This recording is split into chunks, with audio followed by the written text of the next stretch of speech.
o ex-presidente ele é réu na ação do golpe e agora indiciado nesse outro processo que investiga coação. E tem essa questão do descumprimento das medidas cautelares impostas pelo ministro do STF, Alexandre de Moraes. Mas quem vai nos ajudar a entender melhor essa situação, o que representa esse prazo de hoje, quais os próximos passos podem acontecer após esse pedido de explicação do ministro Alexandre de Moraes, é o advogado, mestre, professor em Teoria do Estado, doutor Ricardo Souza. Doutor, muito obrigado por participar com a gente aqui do Itatiaia Agora. Sempre um prazer conversar contigo e aprender um pouquinho sobre esse momento tão intenso da política brasileira, né? Boa tarde. Boa tarde, Alan. Eu que agradeço a presença aqui e boa tarde mais uma vez e também a audiência que nos acompanha pelo YouTube. Doutor, muita gente está acompanhando no noticiário essa questão do prazo, né? Que termina hoje à noite, mais precisamente às 20h34, 8h34 da noite. Esse prazo significa o quê? O que a defesa do ex-presidente Jair Bolsonaro precisa explicar ao STF, mais precisamente ao ministro Alexandre de Moraes? Alan, essa sua pergunta é muito interessante para a gente entender a lógica por trás de todas essas medidas, né? Há um sentido aqui nas coisas, né? Inicialmente, em razão do risco de fuga do presidente Bolsonaro e também do risco de continuação do crime que o Pedro muito bem apontou nesse segundo inquérito aqui, a questão relativa ao crime de coação no curso do processo, ou seja, estaria o ex-presidente mais o seu entorno, né? Mais especificamente era o deputado Eduardo Bolsonaro, autoexilado nos Estados Unidos, promovendo atos no sentido de tentar coagir as autoridades responsáveis pelo julgamento do processo que trata da suposta tentativa de golpe, para que obtesse um julgamento favorável a eles, né? Então, essa é a investigação. Em razão de risco de continuidade deste crime e de evasão, foi determinada a primeira medida cautelar, que foi o uso da tornozeleira. É uma medida mais benéfica dentro das medidas cautelares possíveis no Código Penal. Logo após a definição dessa medida, você vai se recordar, houve a questão de várias medidas que foram determinadas no sentido de evitar que o presidente saísse após as 7 horas da noite, proibição do uso de redes sociais, do contato com outros investigados, e ele descumpriu essas medidas alguns dias após. O que foi feito? O relator notificou a defesa para que a defesa prestasse esclarecimentos. A defesa prestou esclarecimentos, o ministro Alexandre entendeu que não era o caso de agravar as medidas, deu apenas uma advertência.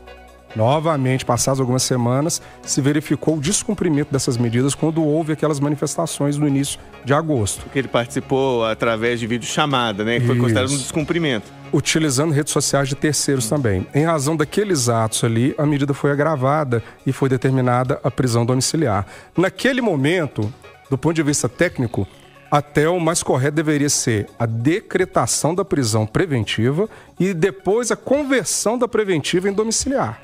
Mas como foi uma medida mais benéfica para o presidente, a determinação diretamente da prisão domiciliar, não havia o que se reclamar a partir dali. E mais outras medidas foram tomadas naquele sentido. A situação se agravou.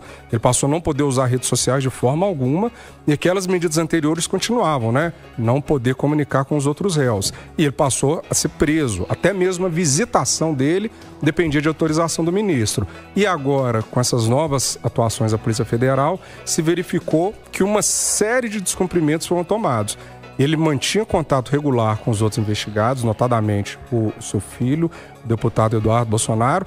Além disso, ele disparou mais de 300 mensagens pelo WhatsApp, o que ele estava proibido. Porque muita gente está ouvindo a gente agora, doutor, pensa assim, mas ele estava proibido de usar as redes sociais, você pensa nas redes Facebook, Instagram, o X, o antigo Twitter, o WhatsApp entra nessa lista também de proibições? Entra nessa lista de proibições, Alan, é importante a gente entender o seguinte, ele está cumprindo uma prisão na modalidade domiciliar que é mais favorável a ele, mas ele está preso. Então ele não poderia realmente utilizar e muito menos comunicar com os outros investigados. Mas eu até considero mais grave em todo esse cenário é que, pelo que foi apurado nessas últimas mensagens, há uma continuidade dessa coação no curso do processo. O que a gente pode destacar de mais importante, isso que foi divulgado pela polícia, é um conluio, né, sobretudo entre ele, o deputado Eduardo, e o pastor Silas Malafaia, no sentido de intensificar as ações de coação, de repressão contra os julgadores aqui no Brasil, e mais do que isso, né, até contra mesmo autoridades do Congresso. Então, acho que isso é o que ficou mais grave. Então, voltando à pergunta inicial, concatenando a sequência das medidas aqui, a gente já tá, essa prisão domiciliar era a última etapa antes da prisão preventiva propriamente dita, numa instituição adequada, né? Em se tratando de ex-presidente, uma sala de Estado. Uma sala da Polícia Federal. A gente considera que, obviamente, a defesa vai se manifestar. O senhor pontuou muito bem, fez essa cronologia, de que não é a primeira vez no curso desse processo que o ministro Moraes pede explicações à defesa por outros descumprimentos de medidas cautelares. A defesa se manifestando, o que acontece a partir daí? Na verdade, são três possibilidades aqui, né? Como aconteceu logo após a colocação da tornozeleira, a defesa vai prestar os esclarecimentos. Caso o ministro entenda que os esclarecimentos são suficientes, ele pode simplesmente manter a situação como está.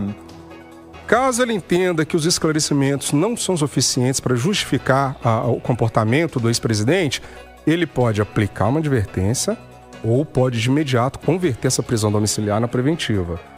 O que acontece? Responder essa pergunta é a famosa pergunta de $1 milhão. Do ponto de vista simplesmente técnico, era o caso de preventiva, sim. Já era o caso de preventiva. Se a gente estivesse tratando de um ex-presidente, de toda essa questão política, o senhor acha que ele já estaria num outro regime? Eu acho que qualquer brasileiro, em qualquer momento da história, já estaria preso. Porque, assim, a situação é gritante. Até eu vi alguns analistas e concordo, esse talvez seja o caso mais emblemático, não só no Brasil, mas no mundo, de coação no curso processo. Não há como a situação ficar mais gritante nesse sentido. Mas, como existe esse fator político, a gente precisa entender também que o julgamento do processo de análise da tentativa de golpe, ele já está na sua fase final. Então, uma prisão agora poderia gerar efeitos negativos, sobretudo porque existe um discurso de que há uma perseguição. Então, tudo isso... O outro já está com o julgamento marcado agora para setembro, né? Exatamente, início de setembro. Começa na primeira semana de setembro. Então, talvez uma prisão nesse momento pudesse causar algum tipo de efeito. E às vezes até parece que o que se procura é forçar essa prisão. Porque realmente, assim, é um descumprimento contínuo, determina-se as medidas, se descumpre, e como eu disse, o mais importante, há a questão da continuação do crime, que é a coação. A coação, assim, de uma forma pesadíssima. As medidas que estão sendo tomadas contra as pessoas, dos ministros, entendeu? E até seus familiares, assim, é uma coisa realmente notável. E eles mesmos expressam de forma natural que eles estão agindo nesse sentido. Para a gente fechar, doutor, no caso de uma eventual prisão, seja por esse cenário agora de coação, por esse descumprimento de medidas cautelares impostas ou por resultado do julgamento quem ele já é réu por causa do plano de tentativa de golpe, como é apontado, né, pela Polícia Federal, pela PGR, etc. Aí o processo de prisão é numa sala de Estado da Polícia Federal, é isso? São duas as possibilidades aí, e até muito se especula por conta de uma sala da Polícia Federal que já está pronta. Eles estão dizendo que ela está pronta para essa prisão. Na verdade, essa sala lá em Brasília, ela já foi montada há mais ou menos uns 3 meses, entendeu? Então se imagina que possa ser para uma eventual condenação de alguma das autoridades envolvidas, né? Mas existe a possibilidade também de que ele seja retido no quartel-general em Brasília, porque ele ainda é um militar, né? Se ele for efetivamente condenado nessas demandas e em transitando em julgado, ele perde a patente. Mas até o momento ele é militar, então ele poderia sim cumprir também dentro de uma instituição do Exército. Um desenho muito bem esclarecedor aqui do doutor Ricardo Souza, mestre e professor em Teoria do Estado, advogado, que nos ajudou a entender o que acontece. Vai ficar essa expectativa até à noite e, obviamente, a partir daí, após os esclarecimentos prestados pela defesa do ex-presidente Jair Bolsonaro ao ministro Alexandre de Moraes. Doutor Ricardo, muito obrigado pela sua presença aqui. Espero poder contar com o senhor novamente em outros pontos aí da sequência da política brasileira. Será um prazer, eu que agradeço, viu? Boa tarde a todos. Boa tarde.